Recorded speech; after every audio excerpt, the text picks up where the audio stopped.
All right, I'm going to just quickly make introductions before handing it over to Rosie. I would say our candidates can go ahead and take their seats. We're missing one. Here comes Sam. Okay, so first of all, thank you all for choosing to spend your Sunday afternoon with us. This is an incredible opportunity for us as Fairfax Republicans. For the first time in 15 years, we will not have an incumbent. But more importantly, things are really shifting in Fairfax. I'm sure many of you feel it. We feel it every day. The way people are coming forward, reaching out to us, people who've never been involved, wanting to be involved because they have had it. And they are changing, and I really think we have an incredible opportunity with this particular election. The fact that we've had 7 amazing candidates stand up for this is, I think, real indication of how much optimism there is, how much hope there is for this, and also recognizing how important it is. So here's the thing to think about, though. If we don't win this, we will potentially be stuck with another Democrat for another 15 years. We do not want that. So you are all tasked with the assignment of making sure that your friends and family are engaging in this election. Special elections, as you know, and this is a special election. It's going to be happening on September 9th. With the canvass next Friday and Saturday to elect the candidate. But with this election, because it's a special election, it will all come down to turnout. If we can turn out the numbers, we can win this race. So I hope you all take your task seriously and get everybody you know to turn out for this election. So I'm going to introduce Vince. Does anybody actually need an introduction to Vince? I do, so you got a big fan base here. But I will just say, for those of you, for the one of you who may not know who Vince Coglianese is, he was a local broadcaster on WMAL and then hit the big time because he was promoted to Dan Bongino's show, which, as you know, was Rush Limbaugh's show. We are so proud of you. You have done such an amazing job. So he is now broadcast nationally. And I just want to say we are all so grateful because you've done an incredible job of covering Fairfax County. You've shown up for rallies. You've shown up for elections. You've just really done a good job of bringing the news about what's happening in Fairfax County, so thank you. All right, before I turn it over to Vince, Rosie Oakley, who is the chair of the 11th District, also the Fairfax GOP vice chair, is going to come up and introduce our candidates. Rosie.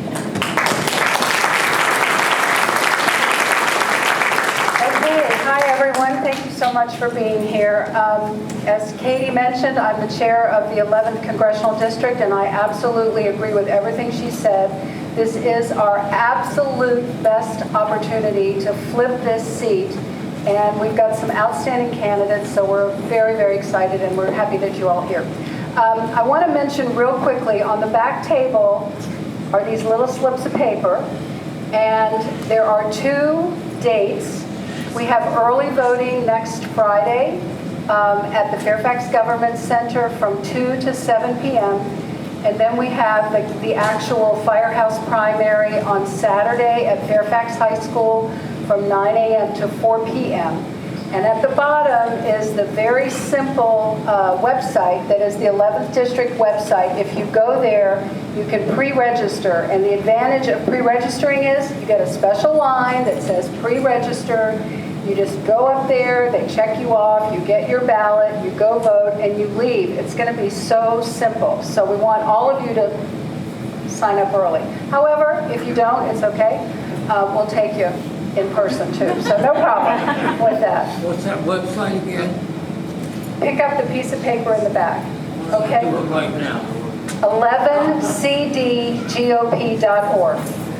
Slips of paper in the back. Okay. So I want to mention a couple of things. We actually have 7 candidates. One of them is out of the country, Nathan Hedrick. And one of the other ones that's missing is Arthur Purvis, who many of you will know, and he does not do campaign events on Sundays. He sends his best regards.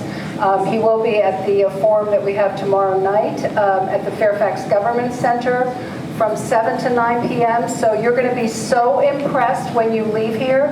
You're going to want to get on the phone and text all your friends and say, oh my gosh, we've got such phenomenal candidates. You need to go to the Fairfax Government Center tomorrow and get a second dose of what we're doing here with Larry O'Connor as our guest host. Okay, so thank you all for that. All right, in no particular order, I'll start on this end. We have Stewart Whitson, one of our candidates from Great Falls. Karina Lipsman, Lucas Brand, Mike Van Meter, and Sam Wong. And what I want to say here is similar to what Katie said. We are so excited to have 7 candidates of such high quality to really, one of them, whoever wins, is going to give the Democrats a run for their money. So we're very, very excited about that. Vince. All right.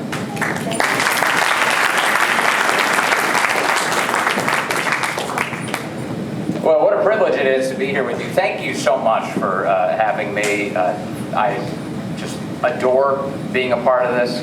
I love seeing so many great Republicans show up to actually run for this seat. You know, so many times people think of this as like a fool's errand, and then you watch these districts where blue people win, Democrats win all the time, and then Republicans just refuse to show up. How many times have you seen stories where they're like, well, there was no incumbent, oh, it was uncontested, oh, they just ran, and you just think it's fate that district will never have a shot at decency and having a rational person running the show. So this is our opportunity, and this is all lined up in such a way that I am so thoroughly excited and grateful that I can be here with each one of you to have this conversation today. So thank you for that. The way that we're going to start today is obviously with opening statements, and as we do, you each have, I believe, 3 minutes to make your case to the voters here. And what I think what we should do is just start on one end, and we'll reverse the order. Sam Wong could go first and share with us your opening statement today. Hey, good afternoon, everyone.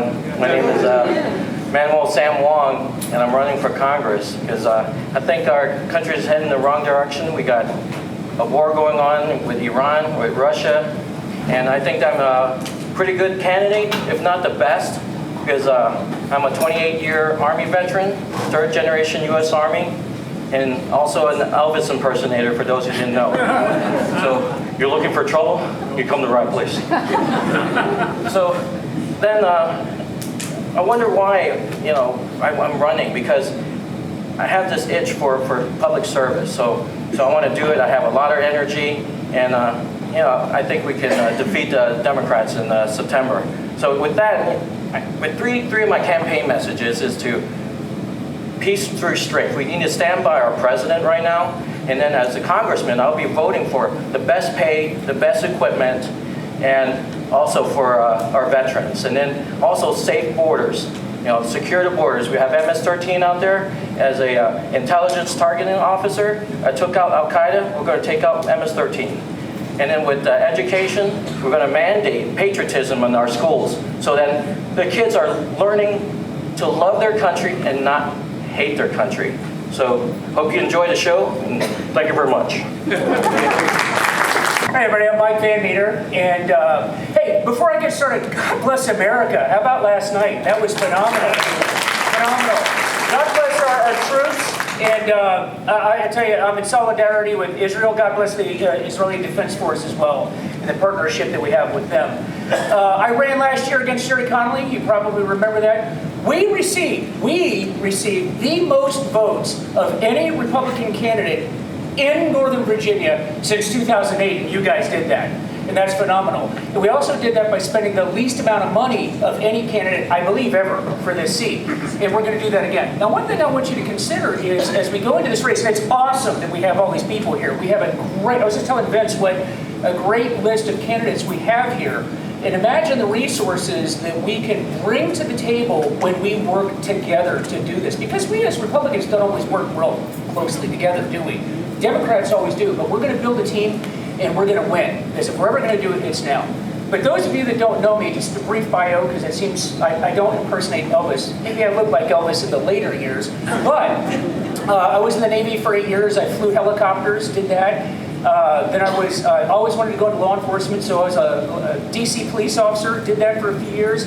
I'm a retired FBI agent, just under 21 years, worked everything you can imagine in the FBI to include counterterrorism, and also flew as a part-time pilot as well, and worked a national program. I was in charge of the entire civil aviation security program for the entire United States. And then today, I'm an addictions counselor. I'm on the front line of the addictions epidemic that we have, and in fact, I was working at the hospital this morning before we came here. I have worked law enforcement at every level, from federal level all the way down to the local level, done a lot of other things. I have a lot of experience to bring here. I probably have the most experience of anybody that would be in Congress when it comes to the fentanyl and addiction front. And I'm ready to go. We have the name recognition. We can't keep flipping names. We have the name recognition out there. If we had every person that voted for me in the last election, we'll win this thing. And we are going to win it, and we're going to do it together. God bless America. God bless you. Thank you. How's everyone doing? My name is Lucas Rand, and I want to be your representative for District 11. So, a little bit about me. Like many of All right. A little bit about me. Like many of the folks up here, I've lived a life of service. I've been in the Army for 20 years. I served as a combat veteran in Afghanistan. And so why do I want to do this? Because after I got out of the Army, I went into hospital administration because I wanted to continue that service. When this opportunity presented itself, it was a moment that we could provide more for more people. And that's why I jumped into the race after talking to my wife. Now, that being said, check out my card, lucasrand.com. You can see more of my bio. What I want to spend most of the time talking about is why we can actually win this race. So you hear it all the time, this is our best chance. Well, it's our best chance because the election is on September 9th and it's not stacked up on the November election. What that means is that there's only going to be 2 people on the ballot. I'll take Lucas Rand versus James Walkinshaw any day of the week because you can hold a person accountable for their actions. It's very difficult to hold the Democratic Party, oh, they raised my taxes. No, day one, the first issue, James Walkinshaw raised your taxes on this date for the bag tax. He raised your taxes for the vehicle tax. On this date, he instituted the food and beverage tax that everybody in the district voted against twice. So we can hold him accountable for those things. That's the first thing. The second thing is protecting our children. So right now there's Representative Letlow. She has a bill in Congress that's working its way through. It's called the Parental Bill of Rights. This isn't fighting against ideologies. This is common sense approach for taking things out of the classroom. You keep what you want to teach your kids in your home. I'll teach my kids what me and my church want to teach in my home. I think that that's something that we can all get around. The third thing, wow, that's the first time that's happened. You're tired. No, the third thing, the FBI. So I don't know how many of you remember the FBI was supposed to come down to Springfield, Virginia. That's something we can reinvigorate. If you know anything about that issue, the board that the GSA assigned to do the analysis, 100% recommended Springfield as the location for the FBI. What happened is the political appointees put their fingers on the scale because they had a financial interest in the FBI going to Greenbelt, Maryland. So now that Trump has turned that off, Director Patel still wants it to come out of the city. We have an opportunity to reinvigorate that and put Springfield back on the table for it. These are just 3 of the things that I think all people in District 11 can get behind. My name is Lucas Rand. Please vote for me. Good afternoon. This is so nice to have a lot of old friends and new friends. My name is Karina Lipsman. Most of you know my story. For those who don't, I came to America as a refugee from the former Soviet Union when I was 8 years old. We lived in low-income housing in Baltimore City, raised by a single mother on welfare, and did not speak English.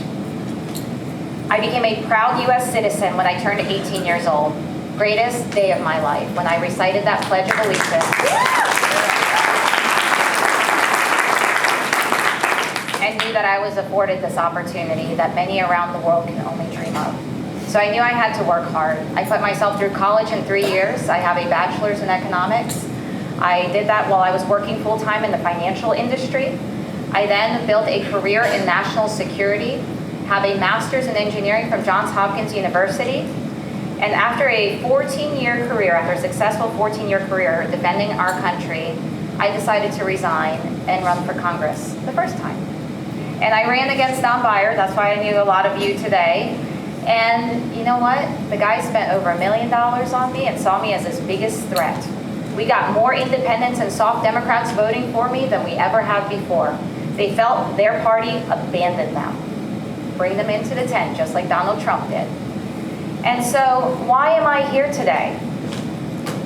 I'm here because we have an extraordinary opportunity to flip this district. We're never going to have this again until, God forbid, someone else does. But we haven't had this in over a decade, and we're not going to have this in over a decade. So this election is crucial. It's important to recognize that Democrats have 10 primary members that are running, 10 primary candidates. As of the last night, $3.5 million was spent between the 10 of them. So if they're infighting between themselves, imagine what they're going to spend on a Republican. Every single vote is going to count. Every single election is going to count. We have the smallest majority in the House right now, the slimmest margin in the House. President Trump is looking at this election. The NRCC is looking at this election. The Speaker is looking at this election. Everyone is looking at it because it's the third congressional election since the president has taken office. And what we did last night, which, thank you, Donald Trump, for keeping your promise.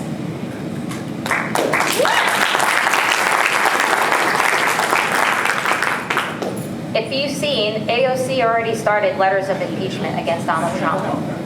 We cannot lose an election. That's why this election is going to be important, and this district needs someone that looks like me, sounds like me, has a story like me, and chose to be a Republican and not a Democrat. I look forward to earning your support. Thank you so much. All right, good afternoon, everyone. My name is Stewart Whitson, and I'm running to represent you in Congress. And the reason I'm running is really simple. I am a battle-tested conservative who can not only win this race, but I'm someone that once I win this race, I will fight alongside the president to advance the America First agenda. I have the knowledge and the experience to hit the ground running on day one when in office. And so before I move forward, I want to thank Katie and Rosie for hosting this event and all the rest of the staff. I want to thank my wife of 20 years for attending. We have 5 school-aged children, longtime residents in the district. And so real quick, my quick background, combat veteran, personally led more than 300 combat missions in Iraq, including a mission that led to the successful rescue of a hostage. I came home from Iraq and I went to law school. And so what I wanted to do is just serve people and put bad guys away. And so I worked as a prosecutor full-time while going to law school full-time, prosecuted over 40 cases. And then when I got to the end, instead of going that route, I joined the FBI. And I worked ISIS cases, I worked Hamas cases, Hezbollah.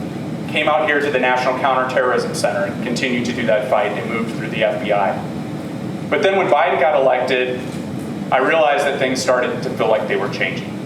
And so I looked around, instead of staying put, I looked around and I found an opportunity in a conservative think tank. And so this was an opportunity to continue to serve and fight for the Constitution. And so I left the FBI, I joined the premier conservative think tank, and for the last 4.5 years, I have been in the trenches fighting to advance conservative policy. And so one thing that can be helpful, obviously, to try to introduce yourself to a crowd in just a couple minutes, it's really hard to do. But if you go to my website, which is on the card, so again, Stewart Whitson, or if you Google my name, you'll see what I've done over the past 4.5 years. You'll see that I've testified in Congress 4 times. You'll see that Marjorie Taylor Greene invited me to be her chief witness in the DOJ hearing, and you can see my thoughts on that and how I think the entrenched bureaucracy is getting in the way of the president's agenda. You can see me testifying in the de-weaponization hearing from Jim Jordan's committee to de-weaponize the FBI and straighten that out. But what you can't see is a lot of the behind-the-scenes stuff I've been doing since I've been there. And so all this to say, I am someone that has a life of service. I'm someone who loves our country, and my work history, everything I've done shows that. but I'm also someone that's in the trenches now and can hit the ground running on day one. And so I look forward to talking to each of you individually. I will stay here as long as they'll let us until I've talked to every single person who wants to and answer all your questions. But thank you so much for being here tonight, and God bless America.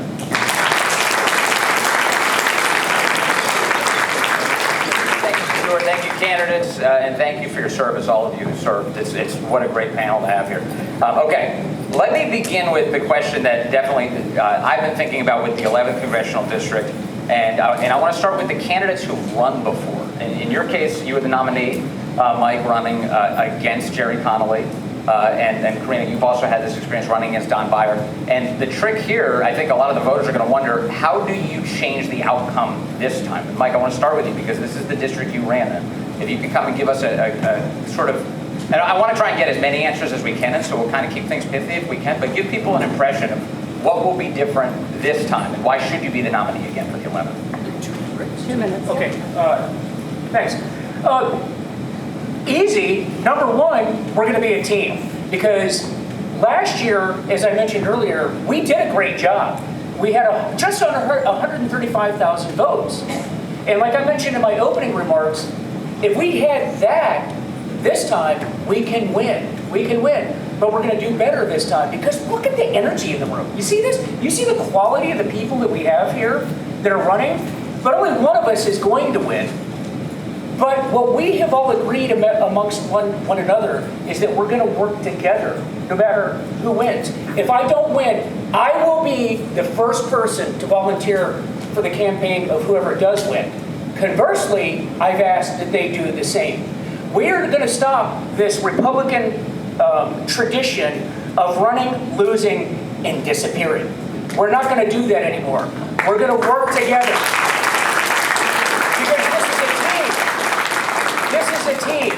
We care about the country. That's why you're here. I look at the faces here, and it's the same people I see volunteering when it's 100 degrees out, when it's cold, when the Democrats are spitting at you, when people are mean to you. You've all experienced that, and you're here, all right? But it's growing because I'm seeing new faces, and it's going to grow. And we're going to take the talents of every single person here, put it into the team, and move it forward and win. Because those of you that were around my campaign last year, when I first put my name in the hat, they said, Mike, you can never win. A Republican can't win in Northern Virginia. And I said, yes, we can. And we can do that, and we will do that.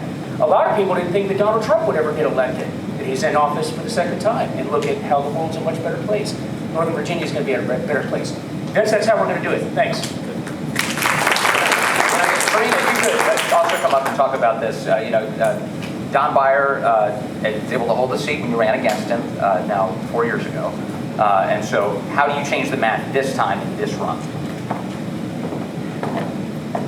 Well, it's always hard running against an incumbent. Everyone knows that. This is why everyone has come to the rescue now that it's an open seat, because we have the best shot.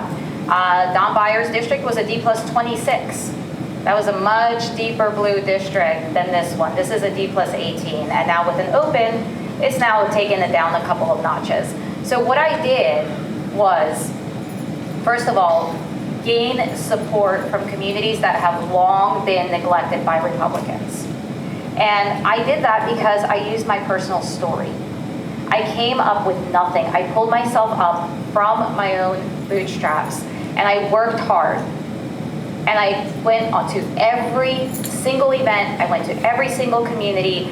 I got people in each of those communities to start coalitions. We haven't done that before in Northern Virginia.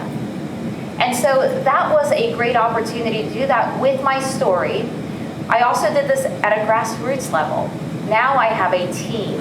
I have a campaign manager, a consultant, a fundraiser, a pollster, a comms director, and we have backing now. What does that mean? I told you about the $3.5 million. And the Democrats are willing to continue to spend more and more money on this. So it's going to take someone who knows how to fundraise. I still have money from my piggy bank account from the last go around, and I'm putting that into this race. I've continued to fundraise since I have announced to run for this seat, and I'm going to continue to fundraise because it's not just about money, but it's money with a message. and it's important to have money to get that message out there. So I am very blessed to be up here before you all today. I think that Virginia, and Northern Virginia especially, has a unique opportunity to join our tent because a lot of the independents, a lot of the soft Democrats, again, have been abandoned by their party. Donald Trump has proven this in this past election, and he's gotten more people who have voted Democrat to vote Republican, and I intend to do the same exact thing. Thank you. Karina, thank you. I want to turn attention now to the breaking news overnight, which is that 7 B-2 stealth bombers flew halfway around the world to Iran and dropped 14 bunker buster bombs on the Iranian nuclear facilities. And that brings me, I want to bring Stewart Whitson up to talk about this, because of your experience at the FBI with counterterrorism. If you could, first of all, just give us your reaction to the news of the evening and the president's decision-making here and what comes next. And in particular, I want to focus on whether or not there are threats within the country to be concerned about. I heard Tom Homan was talking just in the last 24 hours that under Joe Biden, well over 1,000 Iranian nationals are known to have come into our country during the Biden years, and many more beyond that in the Gotaway department. What threats do we face in the homeland? So I'll let you take that there. Thank you so much, Vince. So as Vince said, I have tons of experience in the FBI working this specific issue. So not only working ISIS, I actually stood up a unit in the FBI focused on Iranian-based terrorist threats. In addition to that, I actually taught an undergrad course in Islamic terrorism at Catholic University for 3 years. So I've studied this subject intently, and so this is just my 2 cents. One caveat, though, is everyone making decisions are looking at intel we don't have. And that's troubling when it's someone you don't trust. But I trust President Trump. And so I trust that President Trump has intel that's driving his decisions. I trust everything he's done. And so to back up, number one, with Iran, it's very, very simple. They cannot be allowed to have a nuclear weapon, period. Hard stop. Cannot be allowed. And so the reason for that is they are the world's largest state sponsor of terrorism. All right? They are not ISIS. ISIS is brutal. Brutal, right? They can be brutal, but they are far more calculating, right? They are people, and Vince is right, the unit I worked on, it was the unit that tracked those folks, and so I can't get into a lot of details, but just know, of course, that Iran is someone that uses proxies. Iran is something that pushes violence, it does things in other countries to advance its agenda, but leaves a layer of separation so it doesn't have to face the repercussions. And so Iran is also someone that does what? They call Israel the little Satan. But who's the big Satan? Us. The U.S., right? The U.S. is the big Satan. And so if you think in a moment that Iran wouldn't do something, if they had a nuclear weapon, that they wouldn't use that to pressure us or to put our people in jeopardy for a second, then that's naive. That's not who they are. And one final thing is there is a huge separation between the people of Iran and the Ayatollah and the regime that's in power. And so that's an important distinction to make. And the last thing I'll just say, is President Trump, right? He's our negotiator in chief. What did he do? He pushed diplomacy first. He gave them 60 days to stop doing what they were doing.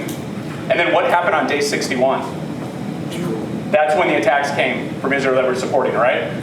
So he gave them that opportunity. They said no, and it's not surprising they said no because that's their ideology. That's what's driving them. And so I back the commander-in-chief and the negotiator-in-chief 100%. Thank you.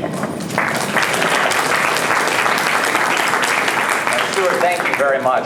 The president, when it comes to this issue, has made 2 really important promises throughout his political career. One of them is that Iran cannot have a nuclear weapon. The other is that we can't be bogged down in another quagmire in the Middle East. We can't be in senseless wars. And that's where I want to take it now to Lucas and your experience as an Army veteran. What do you make of those 2 things, and how, as a member of Congress, would you handle this issue? So first, just like everybody said, we look at it this morning and we woke up safer today. The world and the United States has woken up safer today than we were yesterday. And that's because of the president's decisive actions against Iran. Looking at not letting them ever have a nuclear weapon in the future, I think you're asking, would we ever go to boots on ground? Would we ever do nation building inside of Iran? And I think that the answer is no. That is not what we're looking to do. We can achieve our objectives using the strategic capabilities that we've demonstrated last night, and I think that's what we would continue to do. Thanks. I have a lot of veterans to pick from here. Sam Wong, you also are a veteran. I want to get your thoughts on that same question. Thank you. Yes, so from my experience as an Army officer and also a strategic intelligence officer, I also served as a diplomat. And so we went to war in 2003. I led 267 soldiers in combat and brought them all back home. But learning from that experience is that we're getting into too many wars, and we thought they were going to be in Iraq for 6 months. Look at us, we did it for 20 years. And so now we have to be careful that as we go into conflict with Iran, with Russia, yeah, we're going to get the job done. I applaud Operation Midnight Hammer, but it's the last phase and how we're going to get out of it. And so we studied and studied, and right now we have to implement the plan, the diplomatic plan to help the Iranian people. Right now, okay, we bombed the government, we bombed the military sites, and now we have to leverage what makes sense, because we have to give power to the Iranian people so that they can find a new way from terrorism, from the regime, and that's what we would do in terms of diplomacy, peace through strength, and also humility. We are always bombing people. Yes, we have to show our strength, but we also have to show compassion. Thanks. Thank you, Sam. I just want to stick on foreign policy but for one more moment, and I want to do this with Karina, because Karina was born in Soviet-controlled Odessa, Ukraine. And Karina, I'd love to get your perspective on President Trump's efforts to bring that war to a conclusion, and how you think of it as someone who was born in the region. It's a great question, and I'm always being asked this question. Look, as someone who was born and raised there, I feel for the people of Ukraine. We all do. They're just people. And I think what we need to understand here is that this war has now come to Putin and Zelensky. And those are the two leaders that need to be resolving the issue at hand, not the United States. We can support them, and President Trump has been really good about that. He's kind of stayed away. He's given them time to talk amongst themselves, and that's what we continue to do. We support the people of Ukraine. I have stood by my answer multiple times. We do not want American troops in Ukraine. We do not want to start that war. And I appreciate what President Trump has been doing in working diplomatically with both leaders. And I think at this point, it's up to them whether or not they decide to end this war. I hope to God they do. I hope the people of Ukraine and Russia, innocent people that are losing their lives every single day, finally get the peace that they deserve.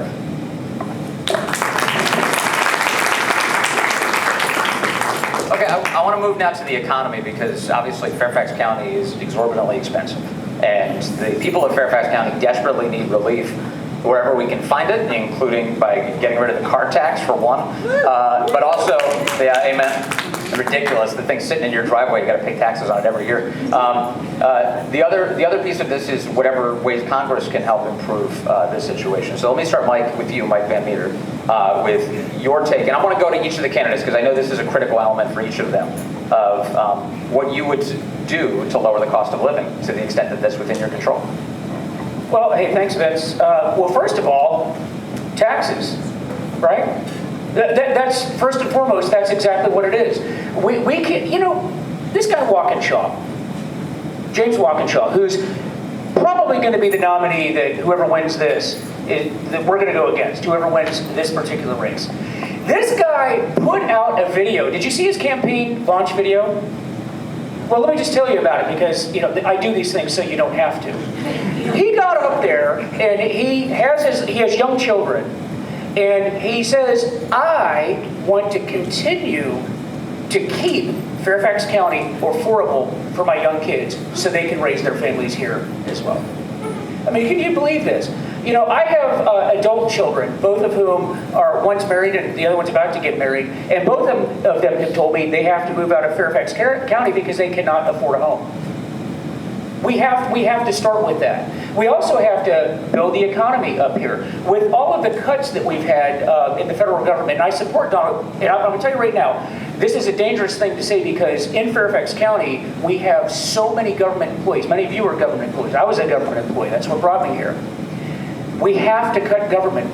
We have to do that. Now, what that's doing is leaving a void in the economy here. So we need to build the economy, but it can't be this false economy that we've had with the government. We need to bring industry in here. We need to find other ways of raising money, not just continually raising taxes. And we're going to do that because these people that are losing their jobs can go out into the civilian world. Now, when I retired from the FBI, I went into the civilian world and I work in a hospital right now. And the fact is, people get laid off, people get fired every single day. And we don't get 30 days of leave and unlimited sick leave and all federal holidays, Mondays. I came from work this morning, okay? That's the way it is. But we have to create those opportunities for people and then lower those taxes. But anyway, thank you. Thank you, Mike.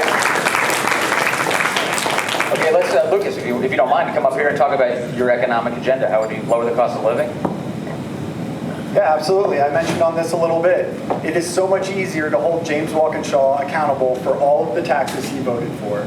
Now, unfortunately, at the end of the day, as your representative in Congress, I cannot undo those. You just can't. But what we can do is we can offer relief. The state and local tax deduction. It's up to $40,000 in the big, beautiful bill. It started at 80. It should be at 80. That's what I would push for, pushing it up. Why on earth are we paying taxes on money we paid in taxes? It just doesn't make sense.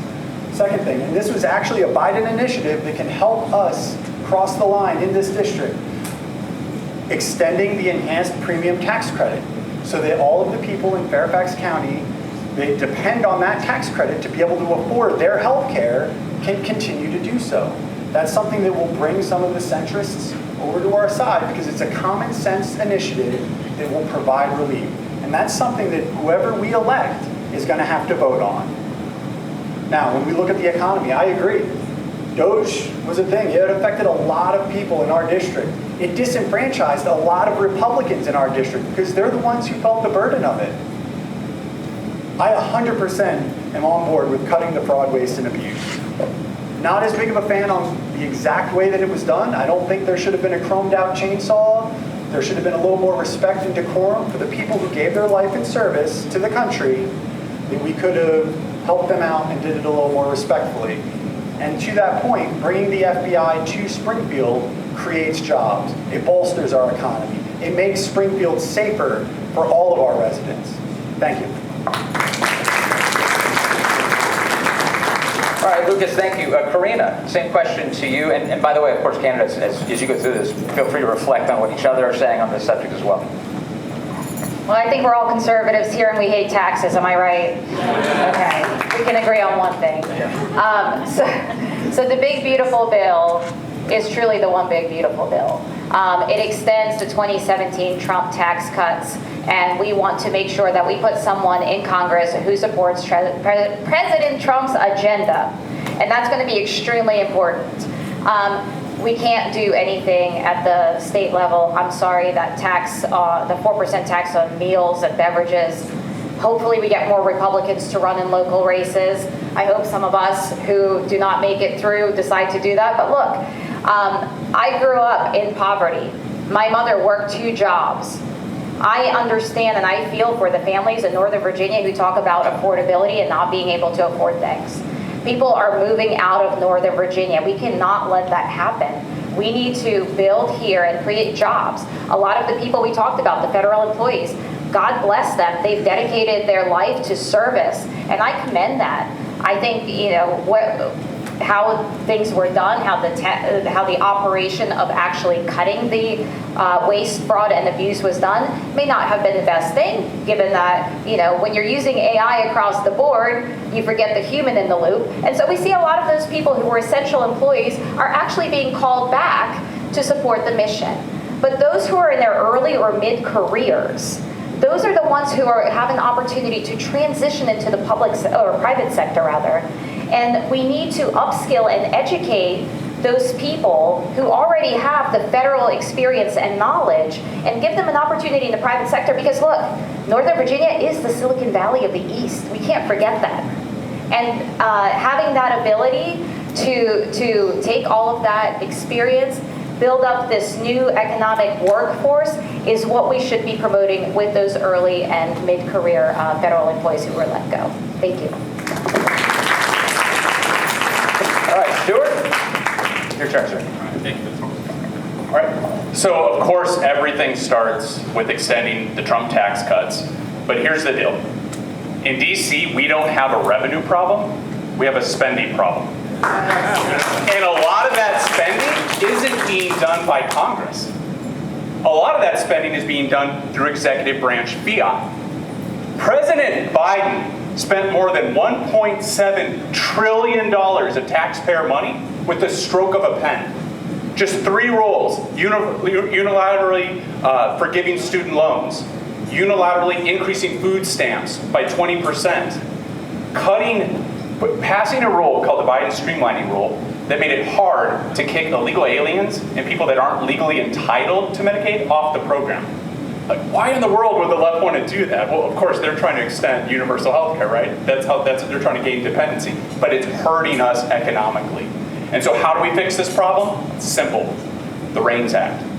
So the REINS Act is the regulations from the executive in need of scrutiny. Basically what it does is it says, before the executive branch or a federal agency can pass a new costly rule that costs $100 million or more, they have to get Congress to approve it. What that means in reality is Congress will never approve the president's rule unless they have a trifecta. But here's the best part. It wouldn't exclude deregulation. So all the great things that President Trump's going to do over the next 4 years to deregulate and cut costly programs, eventually when a Democrat gets into office, they're not going to be able to undo that if the REINS Act is in place, because they'll have to get all the vote, they'll have to get it through the Congress and pass. And so if the REINS Act passes, and I've been fighting in the trenches to get that included in the one big beautiful bill, and it's almost there, but mark my words, if the REINS Act makes it through the bird bath, that's called what it's going through, President Trump will go down as the most consequential, deregulatory, and cost-cutting president in U.S. history. And I will do everything to help that happen. Thank you. Okay, thank you, Stewart. And then Sam on the economy, and then after you're done, I have another question I'll put directly to you. Thank you, Sam. Hey, remember I told you guys in my last appearance that I'm the secret weapon? Not only am I an Army officer, I'm also a small business owner. And so I just sat down with Tina over at the Sampan Cafe and told her there's a proposed increase in the restaurant tax. And she said, yeah, that's going to kill me. You know, and so with the costs and overheads and having to pay for insurance for employees, and also I was overhearing a conversation where a family was saying it costs $13 to get a meal at Wendy's when it used to be, where's that 99-cent Whopper? And so what's the solution? Drill, baby, drill. We need energy independence, deregulate nuclear power, so we have all the power to generate all our industries, that AI, and also back to tariffs. Because with President Trump's tariffs plan, when I was a small business owner, I exported wine to China. And they tariffed 65%. So even before my wine gets there, it's already over cost, right? And so with the tariff, that would also offset our importers to bring down their tariffs. And also, most importantly, if we have tariffs in place, because did you know that during COVID, well, actually before COVID, it used to cost $2,000 to ship a shipping container to China. But then after COVID, it went up to like $13,000. So there you go. There's not just tariffs that's the problem. It's the cost of logistics, cost of insurance, and shipping. So if we kind of balance it all out, we'll get cheaper materials so our middle class entrepreneurs, the small business can survive and maybe make a few bucks. Okay, so that's my solution. around. I'm going to ask you a question. I think everyone should address some iteration of border security and illegal immigration in the country right now. And Sam, I want to start with you because, as I understand it, you're quadlingual. Is that right? Cantonese, Mandarin, Spanish, and of course English. Nicely done. Let me just ask you about what would you do as a member of Congress when it comes to this issue of illegal immigration? And in particular, in Fairfax County, we have our share of illegal aliens here in the county. Just talk about both what you would intend to do and how that would affect the county. All right, thank you. So, being a American-born Chinese Peruvian, and I'm a product of legal immigration. So, I mean, I turned out okay, and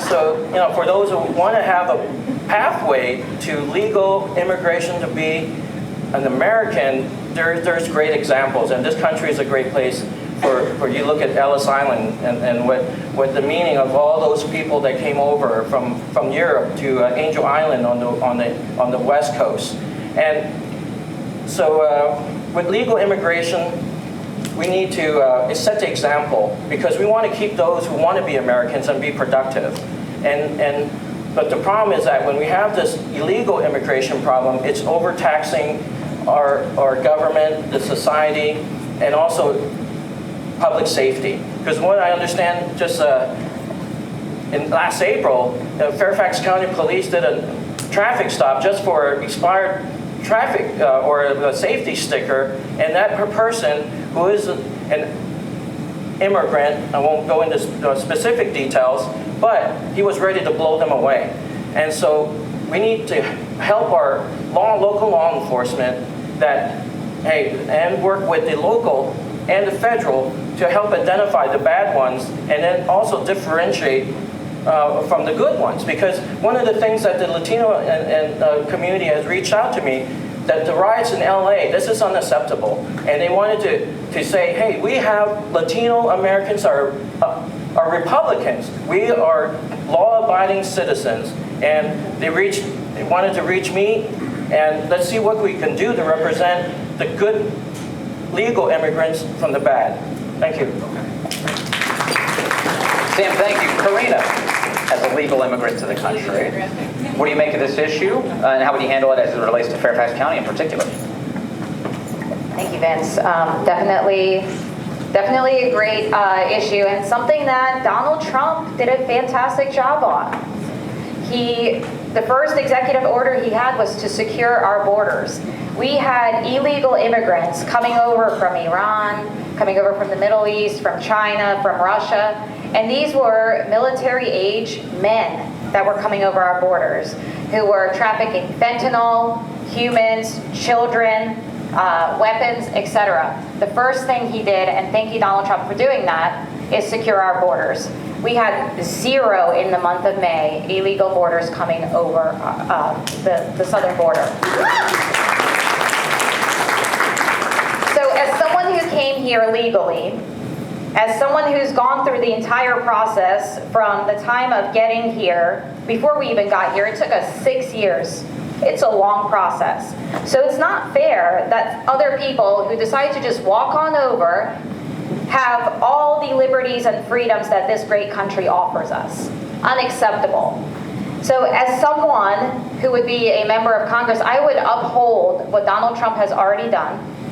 I would make sure that we do not have illegal aliens who are here already taking advantage of our benefits and our system. Donald Trump is giving them $1,000 to go back and do it the right way. They've already committed one crime of coming here illegally. If they go back and come here the right way, great, we'll have them. If they commit another crime while they're here in the United States, they should never even get on that list. So I support legal immigration as someone who came here legally because this country is the greatest country in the world and everyone should experience the American dream, but we cannot have illegals coming over our border, and thank you. All right, Mike Van Meter, if you could on this issue, and also, would you please address the reality of what ICE officers are facing on the streets? because Mike is FBI, of course, he's a Navy veteran, but also you were a DC Metropolitan Police officer. And if you could offer both your assessment on illegal aliens and your perspective on, I follow these crazy message boards that the left posts in Fairfax County, in Northern Virginia, where they're constantly alerting each other to ICE agents were spotted at this location or at this intersection. And I'm pretty convinced they're going to get one of these guys killed, and I don't want that to happen. So if I can get your reaction. Yeah, absolutely. Thanks for that. Hey, we're a nation of laws. Nation of laws. We don't actually need more laws to secure the border. We have laws. We have to enforce the laws. You know, I've spent most of my adult life in law enforcement, from the federal level down to the local level. And as an FBI agent, there's this notion known as the Supremacy Clause of the United States, right? The United States Constitution.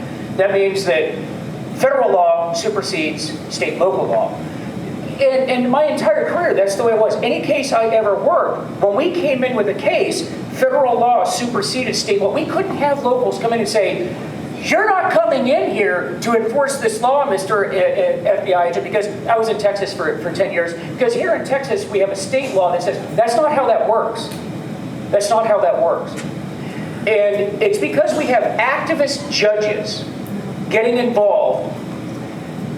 And think about this. We have, 2,800 judges across the country that are now thinking that they can file lawsuits against the President of the United States? When did that start happening? I never saw that in my entire career. So this guy, Tom Homan, right, who's our border czar, I love it because he gets it.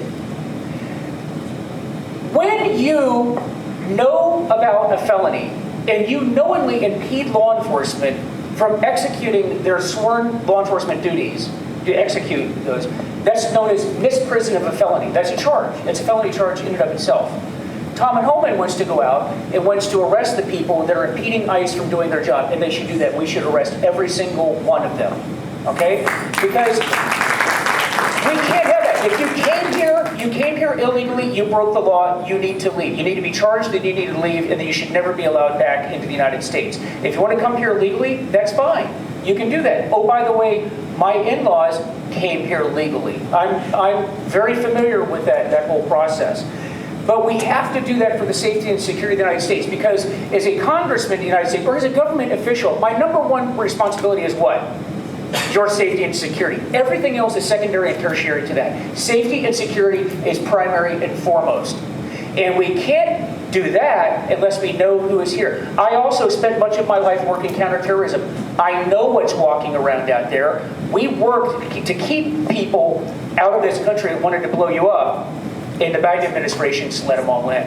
So that's how I feel about that. Thanks, Vincent. Thank you. All right.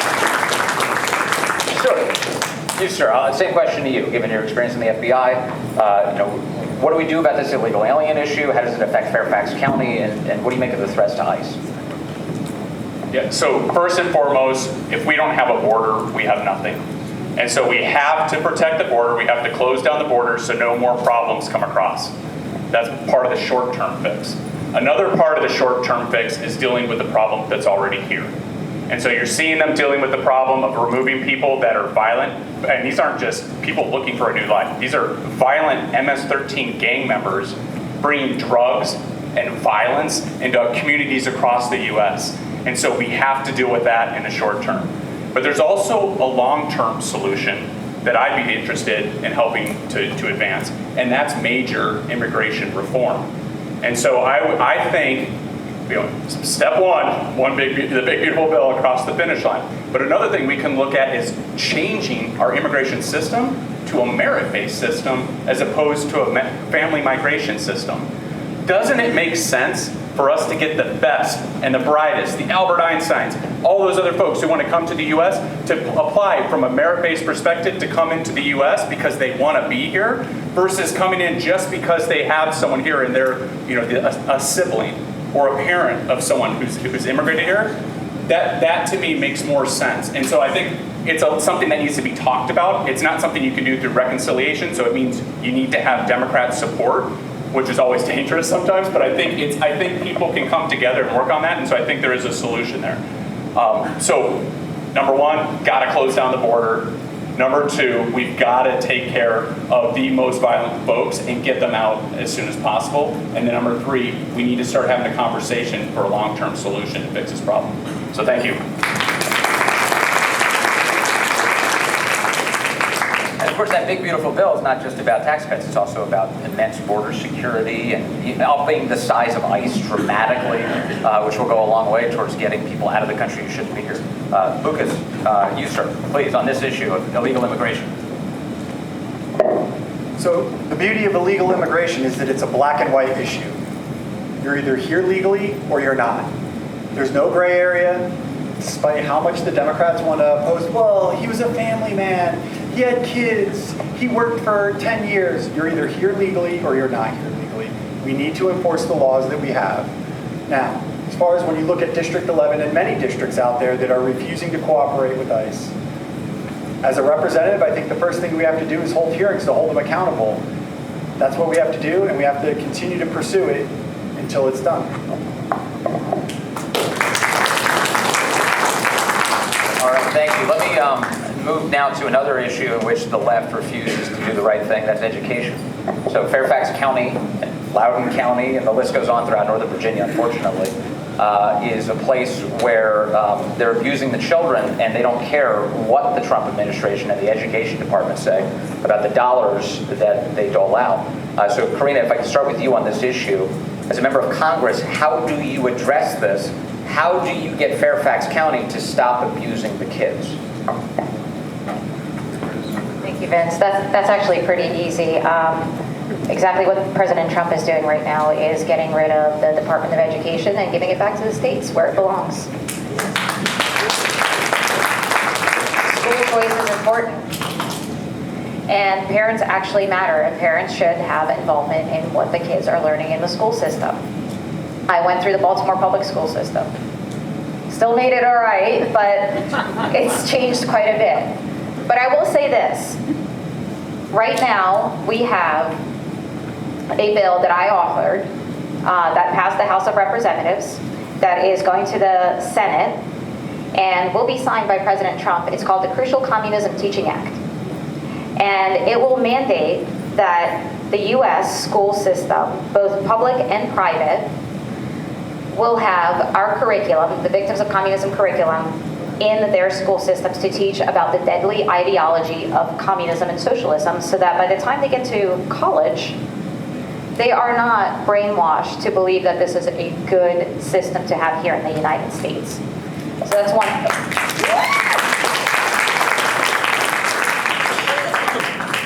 And cutting dollars for these woke programs, these DEI programs, the transgenderism, the fact that you have children who are being encouraged to be more and more confused about who they were born. You're either a man or a woman. I don't care what you say. There are two genders. So we need to cut funding. We were able to give this back to the states, and I'm really excited to see what the states do because they're going to be the ones that have the best interest of their education and of their students. So thank you. Thank you very much, Karina. Sam, on this issue as well for you, sir, you know, I look at these districts, they don't, I mean, even if the state controls it at the state level, they're just, you know, what have they done to Governor Youngkin and Jason Miyares? They keep saying up yours. They're like, they're not listening. You know, and they groom these kids, they hide it from their parents, and this has to stop. So what can you do as a member of Congress to stop it? Right, and speaking of AG Miyares, after a year-long investigation, he's found that the Fairfax County School Board is in violation of human rights, Article 6 of our Constitution.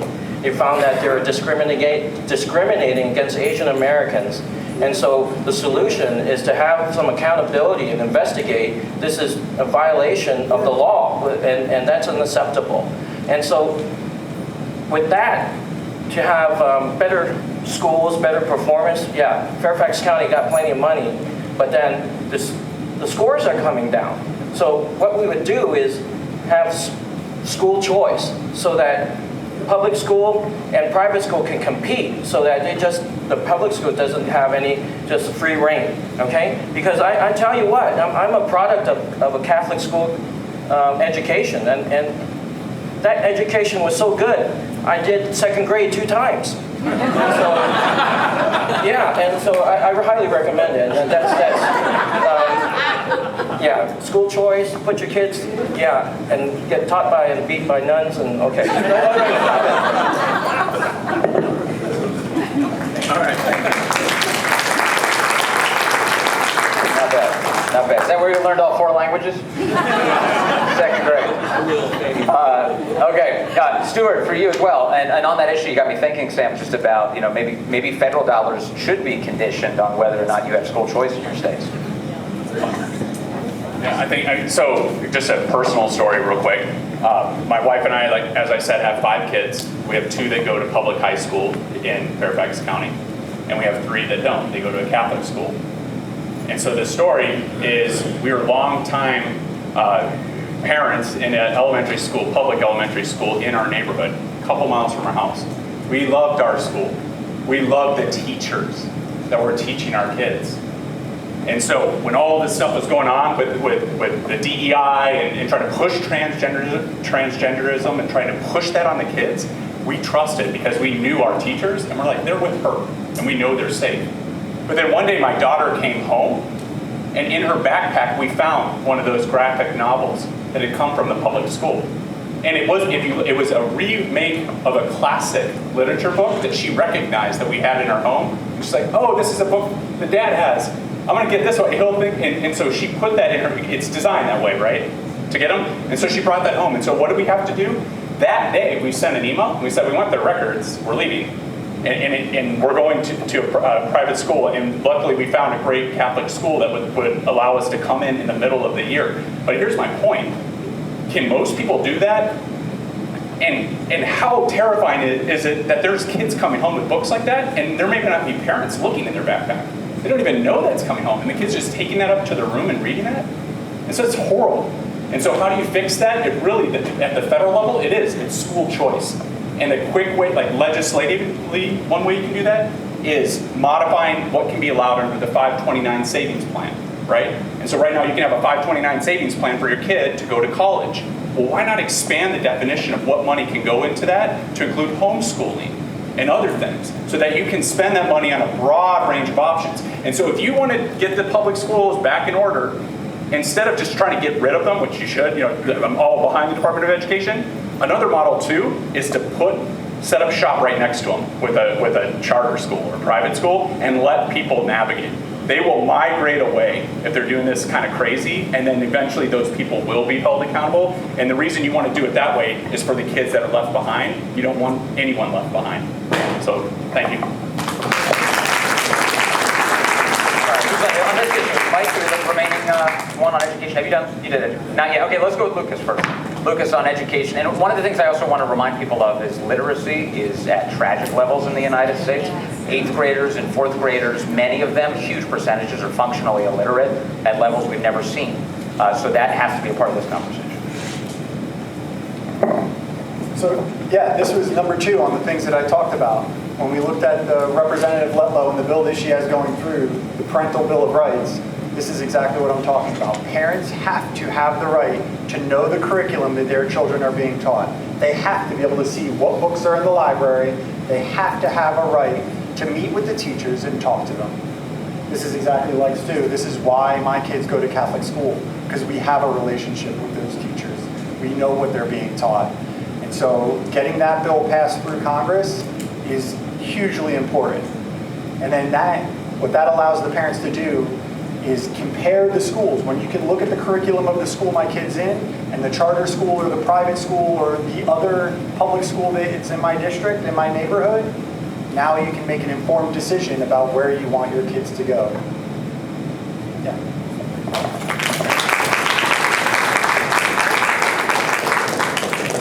You're really nailing the pithy thing. You're good at that. But Lucas just gets right to the point. Mike, can you get to the point? All right, go ahead, on education, go ahead. Education. Yeah. Hey, I'm going to take a little different tact on this, and that is talking about what's going on in the schools and the literature that you're talking about, because it's true, but we don't really get to the heart of what this is all about. Remember I told you earlier, if I'm elected to Congress, I probably will have more experience than anybody in Congress when it comes to addiction and some of these other co-occurring disorders that's going on, because that's exactly what it is. We have seen a spike in children that are questioning their sexuality. It's at levels that we've never seen. I believe that's artificial in a lot of ways, and I think the liberals are really pushing this. You do know that when you come into a hospital and you struggle with that, there's a DSM-5 diagnosis for that. Anybody know what it is? Gender dysphoria, correct? You almost never see that put into a patient chart, because when we say that politics don't enter into science, it actually does. Very, very few doctors actually will put that in a chart now for the repercussions that they will face. And also this pushing of marijuana in schools, and it's for medical purposes. It is not for medical purposes. It's not. And when you have politicians that are telling you that we're going to push these things, and there's this push to legalize marijuana, you understand these people have no idea what they're talking about. Absolutely nothing. What are they trying to do? They're trying to get tax money. That's what they're trying to do. It has nothing to do with your health. It has nothing to do with the safety of the public at large. And what the problem with what's going on with our children in schools is the fact that we now will not touch this subject with a 10-foot pole. We now have children with what do you think the addiction rate is with children that suffer from gender dysphoria? What do you think that is? Through the roof, right? What about the suicide rate? Through the roof, right? How do I know that? Because I work in a unit where we deal with that every day. And I won't be lectured by liberals on this issue, because I don't remember seeing Jerry Conley or James Walkinshaw. I don't see them in the unit working where I'm working. I see it every day, and we're not talking about it. There's really no one in Congress who can talk about it. But you ask Vince, what are we going to do about it? What can Congress do? We take their funding away from them. Money will get them to respond, and that's what we need to do, and that's what I plan on doing. Thanks. What I want to do is, rather than just bounce all around, we'll start from this end this time, Stewart, and then one after the other if you could. We're at $37 trillion in debt. Yes. So as a member of Congress, this is your focus. Some of this has already been brought up when we talk about ways to improve the economy. We have to cut spending dramatically because inflation is a hidden and really profound tax on Americans. So beginning here at the end, how do we bring down that $37 trillion debt? Thanks, Ben. So I think there's a few ways. So number one, pass the one big beautiful bill. That's going to bring in a lot of things, right? But what does the one big beautiful bill deal with? It deals with what's called mandatory spending, right? And in Congress, you have mandatory spending and you have discretionary spending. And so discretionary spending is that parade of horribles you heard during the Doge hearing. $32,000 for a transgender comic book in Peru, $57 million to house illegal immigrants in luxury hotels in New York. All that parade of things, those are all discretionary spending. And so if you want to wipe those out, you do those through rescissions. And so you probably heard that rescission package. So big beautiful bill, rescission package. Number three, deregulation, right?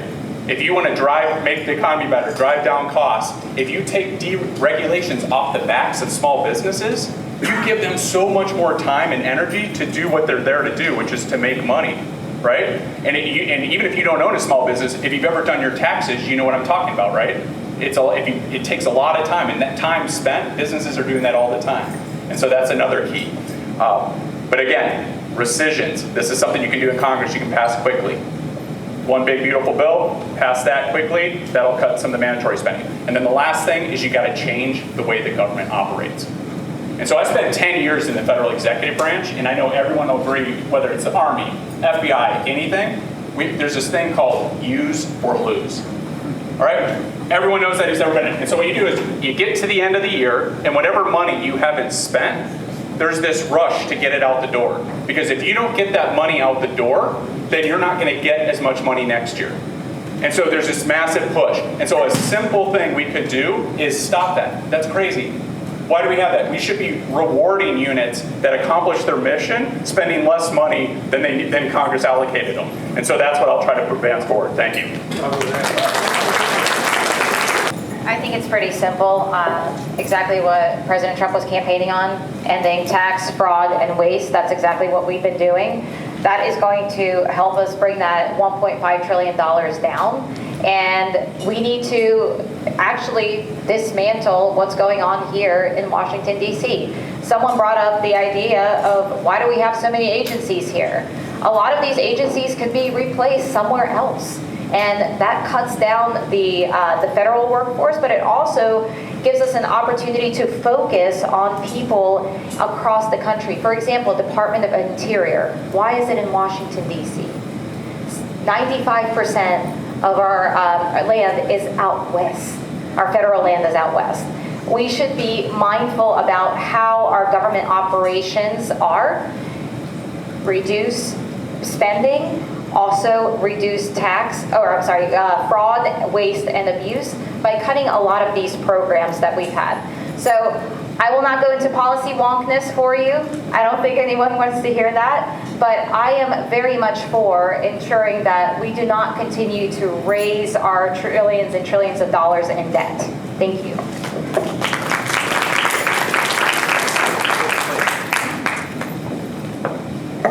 I'll try and keep the pithiness going.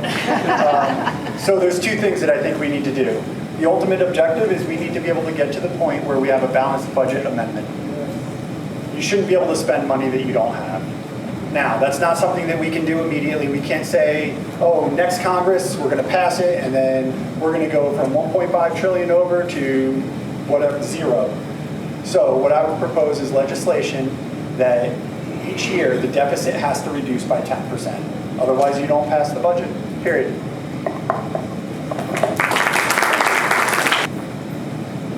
Yeah, the deficit is something that most Americans, they hear about it and they all understand that this is a problem. I think intellectually they understand that, but I don't think that they've really game planned that out because really in our lifetimes, no, we've not faced any consequences because of our debt, but we're going to.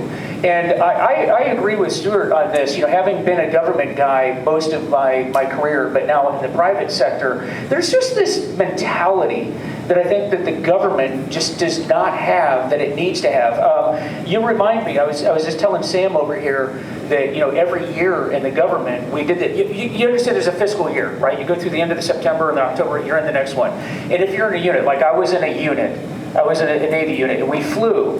And the idea is you save, because we never know when operationally we're going to need to have fuel and weapons and ammunition and things like that, whatever the things that we're using. And you save until you get to the end of the year, and then it's like, oh crap, we got to spend. You probably, and the FBI did the same thing. And then we're going to go to the range. We're going to shoot around the clock. We're going to go fly around the clock because now we have to burn all the fuel to spend the money. Why? Because if you don't spend the money, what happens? You lose it, right?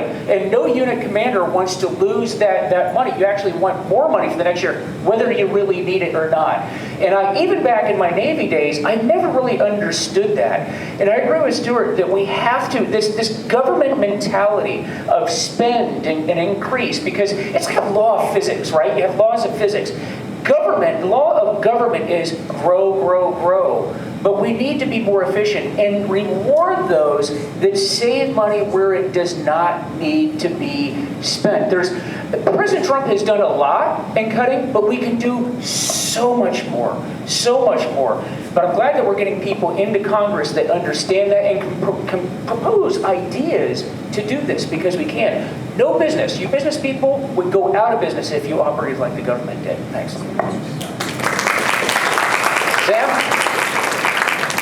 You're up, brother. No big deal. Just conquer the entire debt. Well, I don't disagree with fiscal responsibility, but I'm a businessman.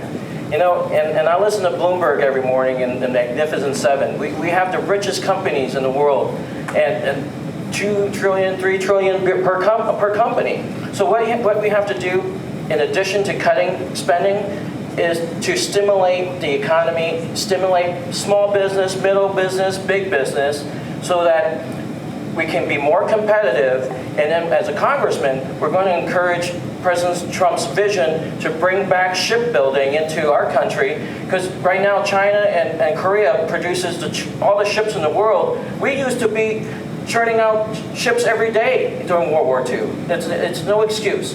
And also making cars in America, industry, energy.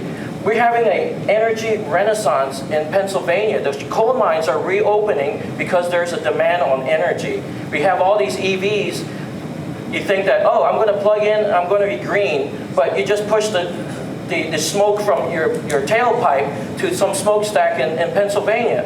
But then if we deregulate, right now there is a technology with the small modular reactor. So with Senator Manchin in West Virginia, his vision is to deregulate, put the small modular reactor into a coal reactor or plant, and then at the end of the day, what are you trying to do? Create steam, power the turbine, and electricity. So then lower energy prices, then you can stimulate the economy, and also when there's bigger business, they're more successful, there's going to be more money in our economy, and then we can actually get our deficit back to zero. Thank you, Sam. Okay, this next question is designed a little bit to test your capability in the general election. Because, let's face it, you're going to get a version of this question a lot. And here's what I want to know. I'll tell you what it is up front, and then I'll explain why. The core question is, what are you most enthusiastic about within the Trump agenda? And what's your area of criticism or disagreement for the president, if you have it? So I want you to think about it. I'm not going to spring it on you and just say, instantly, one of you come and answer. But the reason I ask that is, in Virginia politics, especially since President Trump has been a fixture in national politics, it has often been the temptation of Republicans running in this state to keep him at arm's length, to kind of treat him like, yes, he exists, but I'm a totally different person. And maybe that's your tack. That's totally fine. But the core question I have is often the one that's on the minds of voters, which is, okay, what's this person's proximity to the president and his agenda, and where might there be areas of disagreement? So I'll start at the end again here. And Stewart, you're up first. Thank you. Yeah, so I think you're not going to like this answer because it's going to seem like a non-answer, but it's the truth. I cannot think of a single thing I disagree with the president. I can't. I'm sitting here thinking, and I look back to the first 100 days, I'm like, this man did more than 100 days to bring us back and restore common sense than anyone ever. So look, to be great, for 4 years, the Biden administration waged war on our country and our children. And literally overnight, through executive order, President Trump led the charge and moved us back to common sense. And what's the left doing? They're losing their collective mind, right? They're like, they don't even know what to point at because he's reversing everything. And so I'm sorry, but the truth is, there isn't. And so my job is, the American people elected President Trump to be president of the United States. He has an America First agenda that I'm fully behind. My job is to run a race where we can energize our base. No matter what we do to move to the right, if we do anything to the right, they're going to vilify us. So if we run from that, we can't. So this is who I am. So 100% behind him. And my thing is this: if we win this race, we want the person we put in to be someone that's going to advance that agenda. And I can only speak for me. I am going to be a person that's going to do that. You can Google my name. You can look at past articles. For 4.5 years, I've taken that position. So I'm not just taking that position now. And again, just me. You can Google that. Just look that up. That's what you see is what you get. And so if you agree with that, if that's what you're looking for, if you're looking for a fighter to go out and take these guys on and have debates with them and beat them in the battle of ideas, if you're looking for that and someone who's going to advance President Trump's agenda, I'm that person for you. Thank you. Before you walk away, I got it. You don't have a disagreement. But what are you most enthusiastic about? Well, that's almost the same question. But the one I picked would be the Doge effort. And so look, Mayor, we all know, right? This isn't a surprise that the government was wasting federal taxpayer dollars, right? But only when we saw the line items, the things it was being spent on, were people truly horrified, right? I rattled off a list of the $32,000 transgender comic book in Peru. There's DEI training overseas. And what do all those things have in common? They're using our taxpayer money to advance their political agenda. They're not just wasting money, they're using it to push political ideology. it's horrible. And so that's why I picked the Doge effort. And again, I testified in the Doge effort in Marjorie Taylor Greene's hearing. You can see what I think on that, but it's basically we got to end waste, fraud, and abuse, and we've got to pass the REINS Act, but we also got to look out for the entrenched bureaucrat.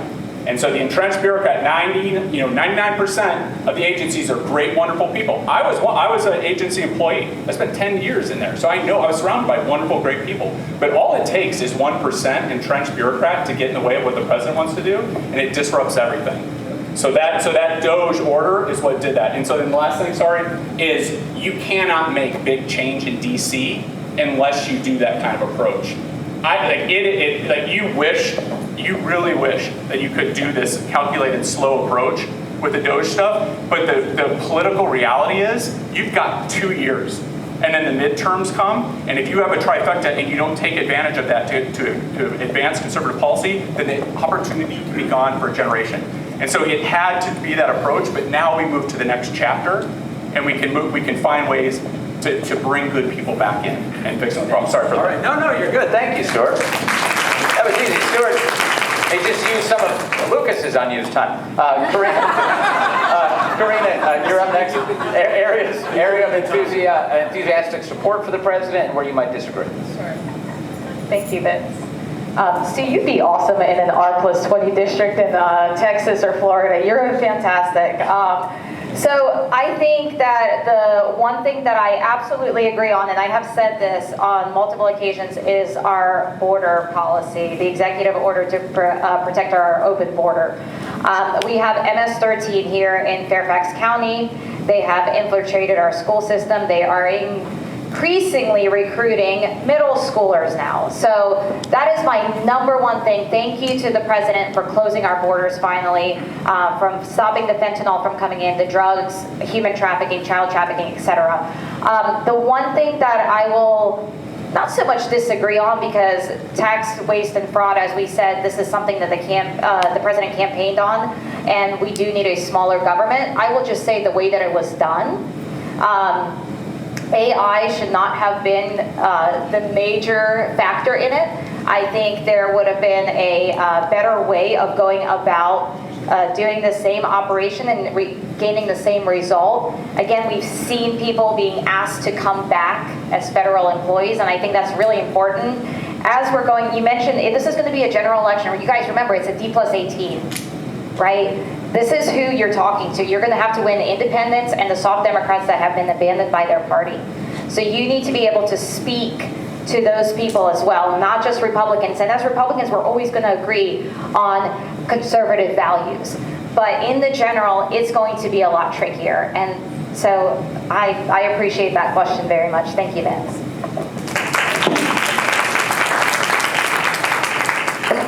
Well, I feel like we were out to dinner and Karina just ordered what I wanted on the menu.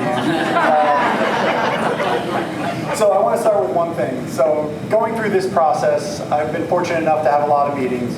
One of those meetings was with the political staffer at the White House. And it's just to get to know you, where do you stand for, those kind of things. At the end of the meeting, they always ask you, what can we do to help? And so I asked for two things in that meeting. The very first one, without batting an eye, was I would love President Trump's support and his endorsement, which we did the paperwork for. So we officially filed for his endorsement. Now, honestly, I was hoping for, the night before, I was thinking, I really hope he just walks by the office as we're there so I can start talking to him, but it didn't happen. So the second thing I asked for was about getting a meeting with the Department of Justice to move the FBI to Springfield. Now, the two things I'm most excited about Trump, and then the thing that I'm not so happy. Like I said, it is absolutely immigration. We are nothing if we don't enforce the laws that we have. Closing the border was absolutely something that had to be done, and he did it. Now, as far as the thing that I'm not happy, I already mentioned it. The theatrics that surrounded the Doge efforts were completely uncalled for. We did not have to treat people who dedicated their life to service and put, like I said, chromed out chainsaws and make them sound bites. We could have done it with a little more solemnity, a little more decorum, and the respect that the people deserve. We could have done it fast. I understand why we did it as fast as we did. Because if we didn't, we would have lost the opportunity. But we didn't have to do it with such theater. Thank you.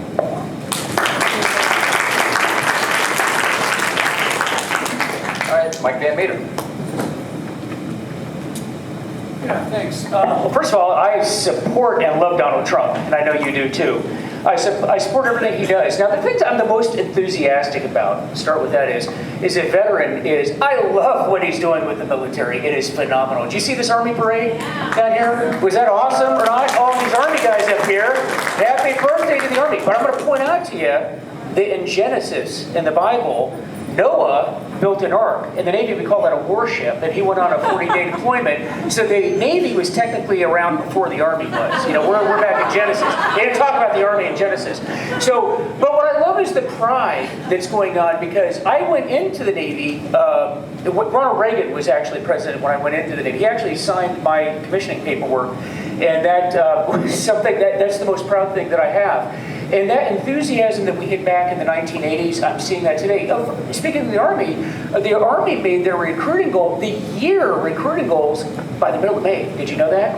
When have we seen that again? Seeing young people that want to serve this nation, I want to tear up, but I'm not going to tear up because I'm a Navy pilot. We don't do that. So I love the fact that there's this now wanting to serve the nation and wanting to serve the community. Now, I won't have a criticism. I do think that there's a couple of areas I'd like to see the president address, because he's transformational, but there's a few areas that go unnoticed. Two of which. One is the FBI. You and I both were there. It's an absolute mess, and it needs to be addressed. And I know that Dan Bongino and Kash Patel are addressed. I get that. I understand that. But the public needs to see it. People need to be held accountable, and the average person in the public will never trust the FBI again, and we need an FBI to protect us. The other thing, and the final thing that I want to address with this is, that isn't talked about a whole lot. Remember, I talked about mental health and I talked about addiction. There's probably not a person in this room that doesn't know someone or is someone or works with someone that does not have a serious addiction issue. It is our national pandemic. It is much worse than COVID, and it's not being addressed. Now, President Trump, this is near and dear to his heart. I know it's near and dear to his heart. He has people available to him that can make this an issue where the Republican Party, we are the compassionate party. We are. And we can work to help this community, particularly with fentanyl, because fentanyl, if you've ever dealt with somebody using fentanyl, their life is shut down. They're not working, they're not going to school, they're not doing anything. And we have to stop that, because that's #1 cause of death between the ages of 18 and 48. #1 cause of death. And we can address that. And I'd love to see President Trump put his stamp on that and save our communities. And we can do that. So thanks. All right, Sam, you're up. So 5 years ago, my dad was battling cancer, and at the VA hospital, I was sitting by his side. He said 3 things, son. I love you, take care of your mom, and I want to meet Donald Trump. And so unfortunately he passed away. But then what does that mean? Trump inspires. He inspires so many people that this is what my dad said. He's such a hard worker. It's like the guy never sleeps. And so that is the inspiration I see, that we had a uptick of participation from conservative, hardworking people from all types of backgrounds. You had the Asian community, Latino, coming in vast numbers because they identified with Donald Trump as a hard worker, and he's willing to fight. And so with that is why I'm here, because he's inspired me, and I want to inspire more of us to fight. And one thing that I do support the Doge, and one of the things that we could do, if anyone in the audience is in the administration, that I just transitioned out of the Army after 28 years, and we have this transition assistance program for all service members to get ready for what's next after the military. And so we can extend that to the federal worker to do the skill bridge. So I know that President Trump's intent is to shrink the government, but then increase private sector. But with the skill bridge, we can match the best qualified federal workers who also are supporters of Donald Trump, if not also, but we want to set them up for success. So we can shrink the government, take those skills and bring it to private sector, because private sector is also needing to grow, and they need people with discipline who know what they're doing. And I think that it's a win-win. And so, vote for me. Thank you. All right, and I know I'm not a candidate, but I would say the one area I'm most enthusiastic about is Trump sealed the border up way tighter than I thought he could even do it. And he did an amazing job at that. Yeah, I agree with that. I love that. And then my area of disagreement is he orders his steak well done. I don't like that. Not a fan at all. Katie Gorka has a brief statement for us, and then we will move to closing statements. First of all, just thank you so much to our incredible candidates. How can you not be excited? And Vince, you're masterful. Thank you so much for moderating this.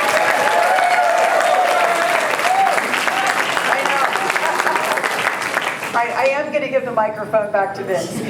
The reason I'm here is because Nathan Hedrick, as you know, is one of the 7 candidates, could not be here. We had a last-minute announcement that we didn't catch the email. He has sent a representative, Ken Reed.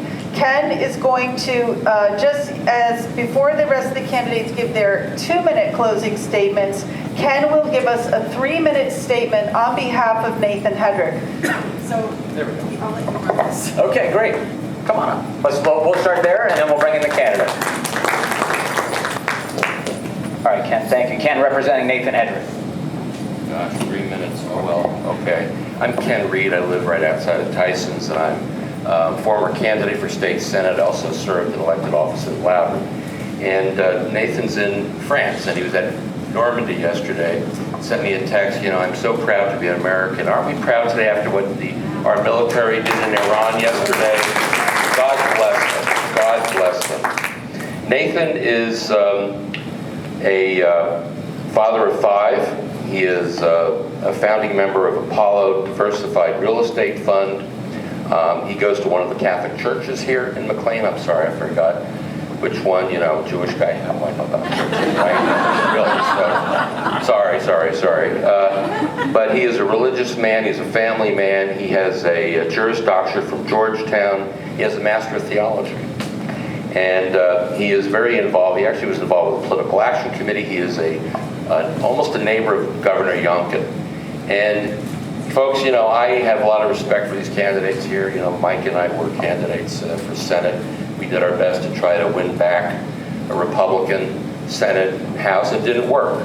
But we have an opportunity with Nathan Hedrick, a businessman and an outsider who is willing to put up to $2 million of his money into this race. And for the primary, for the canvass, he told me he's willing to put $250,000. Folks, we're in a very Democratic county, and money is important. And I know it's very important for you to, you fall in love with a candidate, like the way they talk, like the way they speak, like their position on issues. When you find out about Nate, you will find that he is a Trump Republican. He is a conservative Christian. He is all-American, and he is a smart guy, and he is the one who can go toe-to-toe whoever wins that Democrat Party primary and make them sweat. And that's what we need to do in this country. The Democrats need to sweat more. President Trump has almost put him out of business on the national level. We need to put him out of business here in Virginia. We do. We need to win. Winston Sears, John Reed, Jason Miyares need to win, and we need to win the House of Delegates. That means we have to all work to help Cass Hocoin, who's running, and Kristen Hoffman, and I'm sorry if I forgot any other candidates. And Nathan Hedrick, by going toe-to-toe with the Democratic candidate, especially if they nominate somebody who's really extreme, will be able to point out their deficient record. And if he may not win, but he's going to do a lot to help our Republican candidates in our ticket. And I'm sorry he's not here today. I'm sorry he wasn't able to debate, but I want you to consider voting for him this Friday, either at the Government Center or at Fairfax High School Saturday. Please consider Nathan Hedrick, hedrickforcongress.com, and I'm welcome to take questions after if anybody wants to talk. Thank you.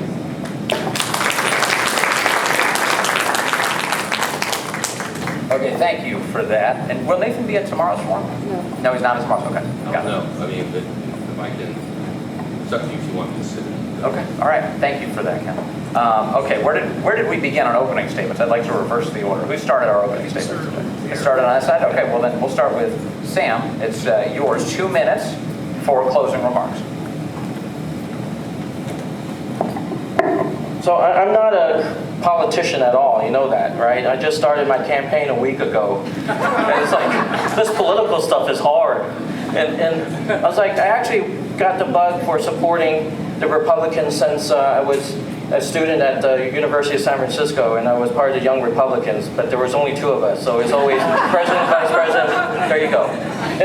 But then continued to support the GOP, and as of last election, I supported you, Karina, sitting with my girlfriend over at the Del Rey Market getting yelled at, and it was like, get the hell out of here, but I was like, what do? We're just trying to sit, yeah, leave me alone. And Mike, I mean, we supported you with the Tom Speciale with Daryl Smith, and we organized a dinner for you with 300 members. And then Stewart, you're great. I support you.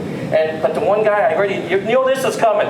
You know, this guy, I'm really nervous about this guy, you know. I mean, look at how handsome he is. I mean, he looks like the young Sean Connery. I mean, it's 007, and it's like, try your best. Losers try their best. And so I would say, yeah, we have a chance, you know, and we can do this. I'm very confident. And yeah, the Dems, all they can say is Trump bad. I was like, so we look at this team. We're like the Avengers. I mean, and so with that as a closing statement, you know, we got the momentum here. I mean, the first time we have 7 candidates, and we want to do the right thing. All right. So that's why I'm here, and let's keep up the fight. Thank you. Thank you, Sam. That's Sam Wong. All right, now Mike Van Meter. All right, thanks. All right, well, you know, I have fallen in love with a candidate tonight, and it's Sam Wong. I love this guy. I love Sam. And when he was pointing, talking about the handsome guy, I thought you were pointing at me, but right, I am. Oh, my goodness. Okay, well, here we are, guys. Here we are. You know, we have good candidates up here, do we not? We have good candidates. All of them are good candidates. I am so excited. I remember people were asking me, what do you think of these people running against you, trying to take you out? I said, it's great. I love it. Finally, people have joined the fight. I love it. Because that's all I've wanted all along is the movement. The movement. The MAGA movement. This is what Donald Trump has been doing. It's like we've got to wake people up to get involved. Thank God we finally have people fighting, right? Yeah. That's what we need. Now, but next week, we're going to decide who's going to carry the mantle, who's going to carry the flag. You have to decide. You have to decide. Now, what I'm going to tell you is you need to look for somebody that's willing to put in the work. Okay? Because, as you mentioned, Sam, this is hard. This is hard. It is destructive to your family. It is destructive to you physically, emotionally, spiritually. This ends marriages. Okay? If you ever want to run for office, come talk to me, and I'll tell you why that's a bad idea to do it. You have to. It has to be in your DNA. You have to be service-oriented. Okay? I've done nothing but serve the United States since I was 19 years old. Okay? And I'm still doing that. I'm retired. I work in a detox unit. I could be at home sitting in my underwear minding my own business. I don't. I get out. I work today, for goodness sake. Now, but what you should not do is do not be dazzled by money. Do not be dazzled by people that will come in and make these promises to you, and many of whom have never actually had to do the promises that they've made, okay? Because I'm going to remind you one more time, the most votes of any Republican since 2008 with the least amount of money to do so. It's not all about money. Sometimes it's about the person. And we'll pick the right person. When we do that, we are going to be a team because we're going to win. We're going to win. You have to believe that. Let's go forward. Let's do great things. God bless America. God bless you.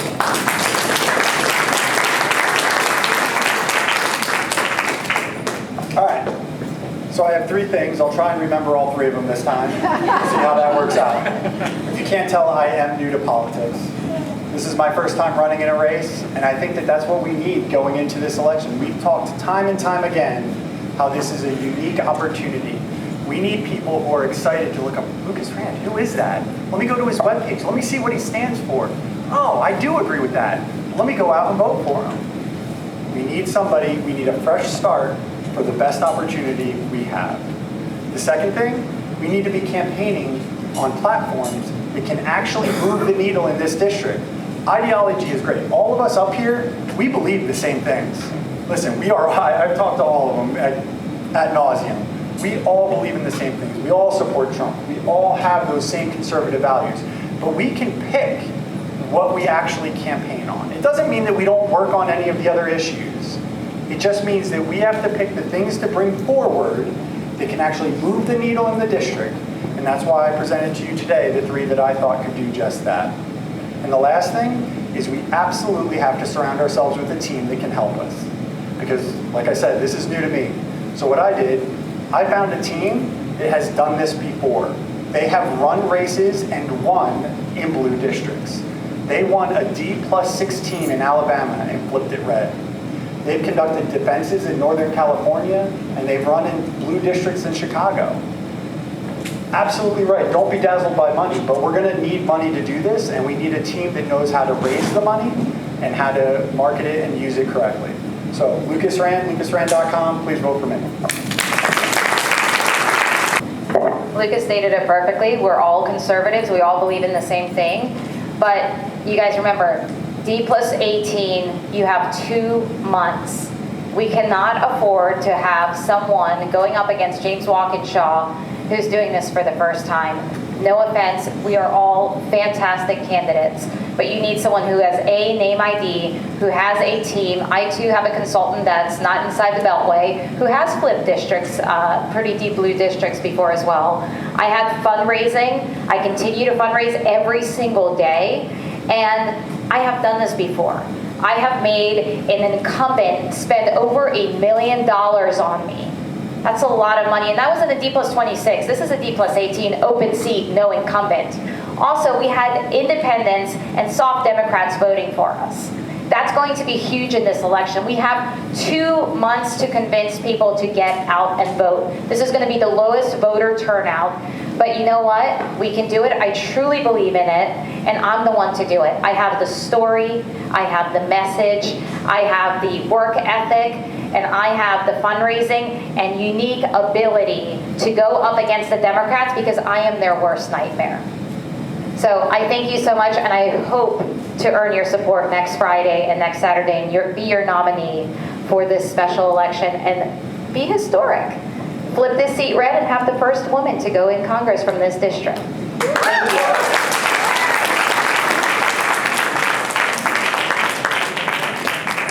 Well, first of all, thank you so much to Katie and Rosie and the rest of the crew for hosting the event tonight. And thank you so much to Vince for coming out and for all of you. Because you all have lives, you're all busy, it's hard to get here. And so taking the time to come out and listen to us is just really appreciated. So again, my name is Stewart Whitson. And the reason I'm running, like I said in the beginning, is simple, right? I'm a battle-tested conservative who's not only going to win this race, but when I win this race, I'm going to help advance President Trump's agenda. I'm going to be an ally.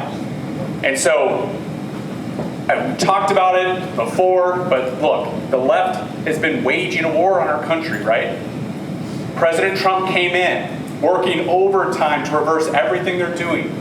But guess what? All the actions he's doing through executive action can be undone by a future president, right? Mere stroke of a pen. And so we have to have someone in Congress who's going to be an ally and going to codify these reforms and get that done.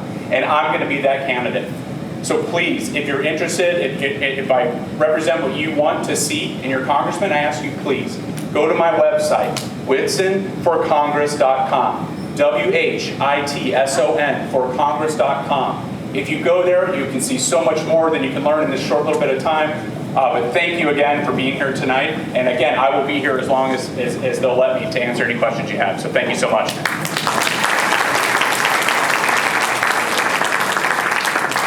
Okay, I want to thank our candidates one more time. A round of applause for all the candidates tonight. Thank you to all of you for doing this.